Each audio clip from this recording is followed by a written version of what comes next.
आज से ही राजधानी दिल्ली में घुटन का सिलसिला जारी है। राजधानी दिल्ली में प्रदूषण का स्तर इस तरह की खतरनाक स्तर तक प्रदूषण पहुंच चुका है। एयर क्वालिटी इंडेक्स 700 के पार है। ये प्रदूषण कंट्रोल बोर्ड के द्वारा ये जानकारी दी गई है। आइए जानते कुछ लोगों से जिनको प्रदूषण की दिक्कतों का जो सामना करना पड़ रहा है। आइए जानते कुछ लोगों से। हमारे साथ डाबड़ी में, पश्चिमी दिल्ली के डाबड़ी इलाके में हूँ। यहाँ पे कुछ राहगीर हैं। आइए जानते हैं उनसे कि प्रदूषण की वजह से कैसी कैसी समस्याओं का उनको सामना करना पड़ रहा है स्वास्थ्य संबंधी। क्या नाम है आपका? मेरा नाम हेमंत भारद्वाज है। मैं जैसे कि दिवाली के बाद से प्रदूषण बहुत ज़्यादा बढ़ गया है, एक घुटन सी महसूस हो रही है दिल्ली में, तो क्या आपको कैसी स्वास्थ्य संबंधी? हमारी आंखों में यहाँ जलन हो रही है और सांस लेने में काफ़ी ज़्यादा तकलीफ़ है। और लोग से मैं निवेदन करना चाहूँगा, जितने भी हमारे यहाँ पर लोग हैं, कि आग ना लगाएं, धूल मिट्टी ना उड़ाएं, अपना पानी का छिड़काव करें अपना। ये सारी हम अगर एहतियात बरतेंगे तो शायद इससे हम कुछ काबू पा पाएंगे। और जैसे कि एयर क्वालिटी इंडेक्स इतना बढ़ गया है तो सरकार ने भी हिदायत दी है, छुट्टियां भी दे दी हैं स्कूलों को।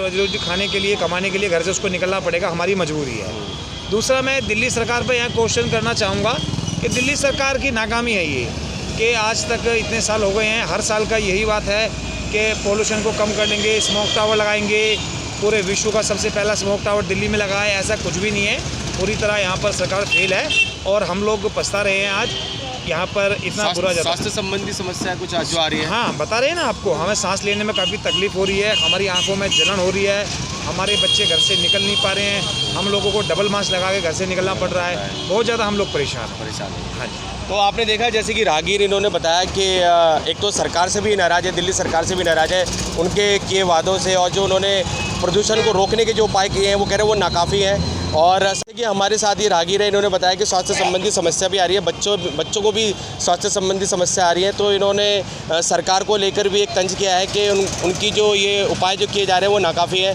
आइए जानते हैं, हमारे कुछ एक्सपर्ट्स हैं, डॉक्टर कंवर सिंह जी, उनसे भी हम बात करेंगे और जानेंगे कि कैसे इस बढ़ते प्रदूषण से बचाया जा सके।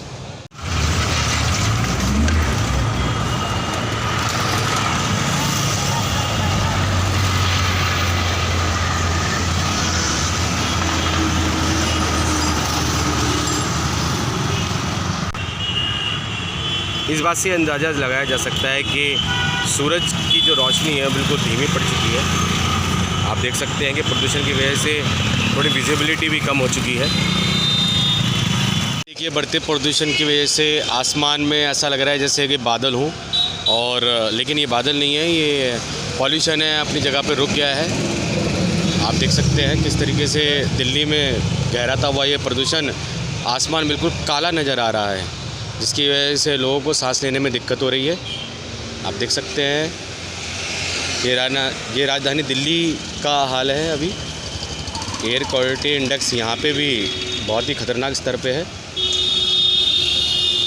LBTI न्यूज़ 9 में आपका स्वागत है। हमारे साथ हैं डॉक्टर कंवरवीर सिंह जी, जो कि मुख्यमंत्री प्रतिनिधि भी हैं और कोविड अस्पताल भी इनके अंतर्गत आते हैं।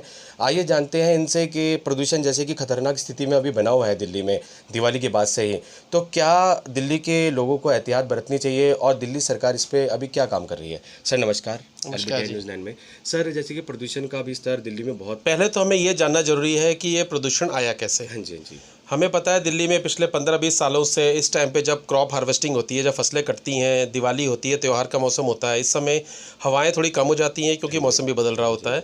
इसमें क्या होता है कि जैसे गांव वाले जो आसपास के हैं वो पराली जलाते हैं, ताकि उनको खाद बनने में बहुत टाइम लगता है अगली फसल के लिए, तो पराली जलाते हैं। दिल्ली सरकार ने पिछले 3 साल से बहुत मेहनत की है इसके ऊपर, और हमने बायो डिकम्पोजर्स भी बनाए हैं, लिक्विड सॉल्यूशन, जो कि साइंटिफिकली प्रूवन है, पूसा इंस्टीट्यूट ने बनाए हैं, जिस करके कि हम ये पराली को डिकम्पोज करें। एक ये चीज़ था। दूसरा, दिवाली में जो पटाखे होते थे। तीसरा, जो व्हीकल पॉल्यूशन होता था, व्हीकल पॉल्यूशन सबसे बड़ा सोर्स है दिल्ली में इस समय। ये सब चीज़ें हैं। इसके अलावा जो इंडस्ट्रीज़ थी, अब दिल्ली का देखिए दुर्भाग्य, दिल्ली सब कुछ झेलता है, लेकिन दिल्ली में ना कोई इंडस्ट्री है, ना कोई फैक्ट्री है, ना कोई फसलें होती हैं, ये सारी बाहर से आती हैं। और सर कंस्ट्रक्शन का भी कुछ मेन रोल बताया जा रहा है। अभी कोर्ट द्वारा भी बोला जा रहा है कि जो कंस्ट्रक्शन है उनसे भी पोल्यूशन का थोड़ा लेना देना बता रहे हैं। देखिए, मुट्ठी सब उंगलियों को बनाकर बनती है। जैसे मैंने आपको फैक्टर बोले, उसमें कंस्ट्रक्शन भी एक फैक्टर है। कंस्ट्रक्शन में जब हम बिल्डिंग डिमोलिश करते हैं या फिर रेता होता है, वो एक फैक्टर है, लेकिन कंस्ट्रक्शन को आप बड़ा फैक्टर नहीं मान सकते। बिल्कुल। सबसे बड़ा फैक्टर ये होता है, कंस्ट्रक्शन में भी आप देखेंगे सरकार ने अब कह दिया कि आपको जो भी कंस्ट्रक्शन साइट है इट हैज़ टू कवर, वो कवर होती है। सबसे बड़ी प्रॉब्लम ये है कि जो पॉलिटिकल अनविलिंगनेस है ना हमारे यहाँ। बिल्कुल बिल्कुल बिल्कुल। हम दिल्ली सरकार सब कुछ करना चाहती है, अरविंद केजरीवाल जी, गोपाल राय जी सब लगे हुए हैं, हम सब लगे हुए हैं। आपने देखा एक नया आयाम हमने शुरू किया है, जो ग्रीन लाइट ऑन तब स्विच ऑन, रेड लाइट चालू तो गाड़ी ऑफ कर दो। ये और ऑड इवन जो हमने किया था, ऑड इवन भी इसी का ही था। वो भी प्रदूषण से ही उत्पन्न था। और प्रदूषण खाली हवा का नहीं है, ये प्रदूषण हवा का है, पानी का है, नॉइस पोल्यूशन है, केमिकल पोल्यूशन है, जो सारा बह के आ रहा है सब नदियों से। नदियाँ दिल्ली में किसने नहीं बनाई हैं, ये सब चीज़ें ऐड करती हैं। सर, विपक्षी दल, लेकिन कई विपक्षी दल या फिर राहगीरों से पूछा जाता है तो वो यही कहते हैं कि दिल्ली सरकार प्रदूषण को रोकने में नाकामयाब रही, तो इस पर आप क्या कहेंगे? देखिए, ऐसी होती है जब भी कोई बीमारी होती है ना, अगर शरीर में कोई विकृति होती है, बाद में जाके बोलते हैं जी लंग्स फेल हो गए, किडनी फेल हो गई, हार्ट फेल हो गया। ये ऐसे नहीं होता है। जब आपके मल्टीपल सिस्टम जो सारे फेल होते हैं ना, उसके बाद जाके इम्पैक्ट पड़ता है। दिल्ली है देश का दिल, उस दिल को ताकतवर रखने के लिए आपको लिवर भी ठीक रखना है, इंटेस्टाइन भी ठीक रखनी है, लंग्स भी ठीक रखनी है। मतलब दूसरे स्टेट्स का भी बहुत रोल है। अगर दूसरे स्टेट से सारा काम नहीं करेंगे, राज्य काम नहीं करेंगे, तो हार्ट अटैक तो आना ही आना है एक दिन। दिल्ली को पूरा चोक कर दिया है। बदनाम दिल्ली क्यों होता है? क्योंकि दिल्ली देश की राजधानी है। हम करना चाहते हैं, हमें करने नहीं देते।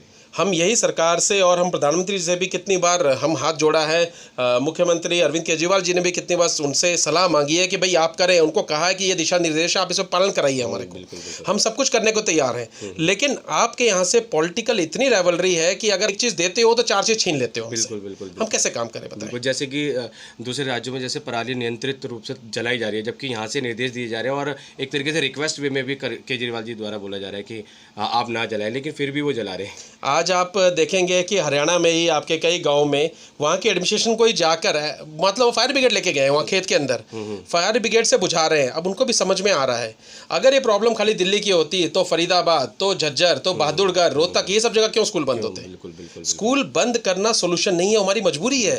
आप ये समझिए 2 साल बाद लगभग स्कूल खुले इतनी मेहनत से, और खुलते ही बंद हो गए। सुप्रीम कोर्ट ये देख रहे हैं माननीय कि भाई लोगों को क्या हो रहा है, वो अपनी जगह गलत नहीं है, लेकिन आप कारण क्यों नहीं देखते? मेरे प्रोफेशन ये कहता है जब तक आप रूट कॉज को, जड़ को एड्रेस नहीं करोगे, आप सिम्टम को ठीक करने का कोई फायदा नहीं है, लक्षण ठीक करने का कोई फायदा नहीं है। सर, जैसे कि ग्लोबल वार्मिंग भी एक मेन उसको वो माना जा रहा है, तो क्या है सर, ग्लोबल वार्मिंग की वजह से भी क्या प्रदूषण बढ़ रहा है? उल्टा है, प्रदूषण की वजह से ग्लोबल वार्मिंग हो रही है। अच्छा। अब आप देखेंगे रिसेंटली चेन्नई में जो अभी फ्लड आए हुए हैं, ऑफ द सीजन फ्लड है ना, वहाँ कोई बारिश है ना कोई सीजन है। रीजन क्या है? ग्लोबल वार्मिंग करके, कल मैं न्यूज़ सुन रहा था, यूरोपियन न्यूज़, वो बता रहे हैं ग्लोबल वार्मिंग करके चेन्नई के सी का लेवल करीब 1 फीट ऊपर हो गया है। अगर आपका बेस लेवल 1 फीट हो गया ऊपर, तो आप समझिए क्या होगा। अगर आप देश के रेलवे देखते हैं, अगर आप पे रेलवे पे क्या लिखा होता है, समुद्र तल से इतना ऊंचा, तो मतलब ये बहुत खतरनाक चीज़ है। अगर चेन्नई जैसी चीज़ ऐसी है तो अगला विक्टिम कौन बनेगा? बॉम्बे, उसके बाद केरला, ये सब चीज़ें जाएंगी। तो ये बहुत ही हमारे लिए इम्पोर्टेंट टाइम है कि हम चीज़ों को देखें, एक दूसरे के ऊपर उंगली उठाने की जगह आप लोग ये कोशिश करें कि जो जड़ से उसको दूर करें। अगर आज हरियाणा, पंजाब अगर आज अपनी नदियों को ठीक करें, अगर आज वो अपने संसाधनों को ठीक करें, आज वो पराली बंद कर दें, कम से कम हमें स्कूल बंद करने की जरूरत ना पड़ती है। और सर, सिख राजधानी दिल्ली के जो निवासी हैं, उनको क्या आप संदेश देना चाहेंगे? क्या एहतियात बरतें? हैं, जैसे कि एक मेडिकल, आप एक डॉक्टर्स भी हैं, तो उस दौरान आप क्या बोलना चाहेंगे? भैया, मैं तो ये कहता हूँ कि जो हम लोग सब जो है इसका धुएं का दम झेल रहे हैं, जैसे दम मारो दम बोलते हैं। स्कूल बंद करना एक पूरा सोल्यूशन नहीं है, उससे सिर्फ बच्चे सेफ हैं। COPD, chronic obstructive pulmonary disorder, asthma, bronchitis, lung cancer, आप ये देखेंगे इतने ज़्यादा बढ़ गए हैं इन सब के। सबसे पहले तो आप लोग मास्क लगाना ना छोड़ें। ये 2 तरह से डेटरेंट है, एक तो आपको कोविड से बचा रहा है, दूसरा ये आपको बचा रहा है पोल्यूशन से। तो आप मास्क पहनिए, जब तक ज़रूरत ना हो अगले 15 दिन तक घर से बाहर ना निकलें, क्योंकि अभी जो मैंने मौसम की डिटेल भी देखी है, 15 दिन तक ऐसी हवाएं बिल्कुल स्थिर है, कोई हवा नहीं चल रही है, आप देखिए बाहर। तो it is very crisis situation. और जोश में आके ऐसा ना हो कि हम सब दिल्ली से बाहर निकल के कहीं और चले जाएं और वहाँ पोल्यूशन फैला दें। मतलब वो काम भी ना करें, अपने घरों में रहें। सर, जैसे कि कईयों की मजबूरी है घर से बाहर निकलना, तो उनके लिए आप क्या कहना चाहेंगे? देखिए, जिनकी मजबूरी है, अगर वो जा रहे हैं, नंबर 1 तो मास्क पहनकर जाएं, अपनी पूरी एहतियात बरतें। अगर आप सेफ हो वही आपको आगे जाके सेफ गार्ड करेगा। अगर आपने जरा सी भी सावधानी हटी तो दुर्घटना घटी। ये दुर्घटना सड़क की नहीं है, दुर्घटना अपनी सेहत के साथ है। सड़क की दुर्घटना तो सबको दिख रही है, सेहत की दुर्घटना किसको दिख रही है? आपको पता चलेगा एक दिन आप आईसीयू में भर्ती हो गए, भाई जी लंग्स कोलैप्स हो गए।